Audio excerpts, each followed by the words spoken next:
Alright, so like so many things, this has just been designed as the bare minimum to get by and sell the van, but for everyday use it's not very good. So I'm going to chuck some of these puck lights I've got, which I've got down in this sort of main camp area. Forgive the mess, and these are really good. I've got these sort of spread around, and they give out a lot of light, so they come in packs of 6. I don't need all 6. So my thinking is I'm going to chuck one up here, one on the other side in the same place, and just leave this on, just connect it straight to there, that's fine. And it's not the ideal home exhibition, and I quite like the idea of a wee bit footwell light, because you know, when you're driving along and you've dropped your crack pipe and footwell's a bit dark to try and find the thing, you know, it's so I'm thinking I'll just chuck one down here and that'll come on at the same time. So that's the plan, and with it all being just wired into there, it's not going to put a mental current draw on the wiring that's there. These take jack shit, a couple of 100 milliamps or something like that each, so that's the plan. So here's an interior light unit here. We've got a few connections. We've got the earth here, that just goes onto the back to the bodywork, that goes onto the outside of the bulb there. We've got the feed for when you want to turn your light on. This is connected to the doors. I don't know what that is, who knows.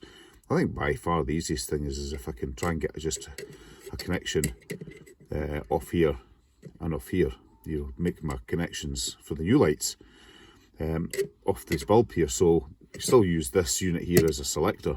That's just going to be far simpler, but I'm not going to be able to solder anything on there. I might be able to cut a wee bit off and stick a spade connector on, you know, they're a bit shit, they fall off. So what I'm thinking is I might actually just smash the glass in this bulb here and solder in some wires into this bulb to make a connection on the live and the neutral.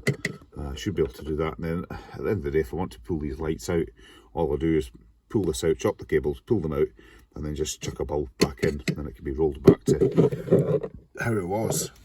So I think that's going to be the plan.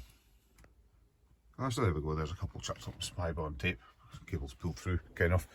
These come in like packs of 4 and 6 and stuff like that. They just run at 12 volts, and they come with these wee clips here, go into this junction box.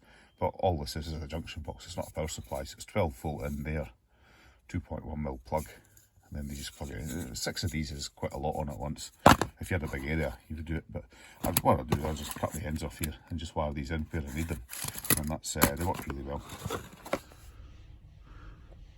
So I decided not to bother with the bulb idea on account of not finding the soldering iron. So what I've done is, this is actually copper, so I just snipped it with the snips, wire snips, and crimped on a wee spade and crushed it down with the Leathermans, and then that's just the connection to the earth, and yeah, that'll be fine, and that'll still work to put a bulb in it if I want to revert back to this, which I probably won't.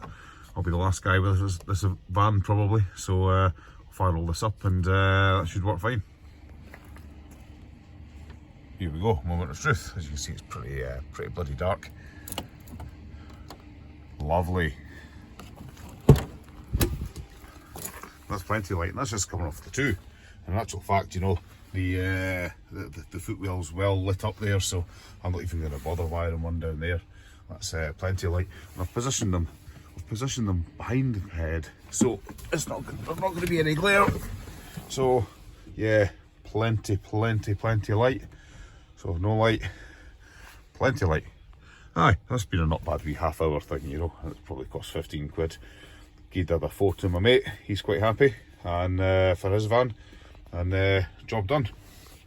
Hope you found this useful.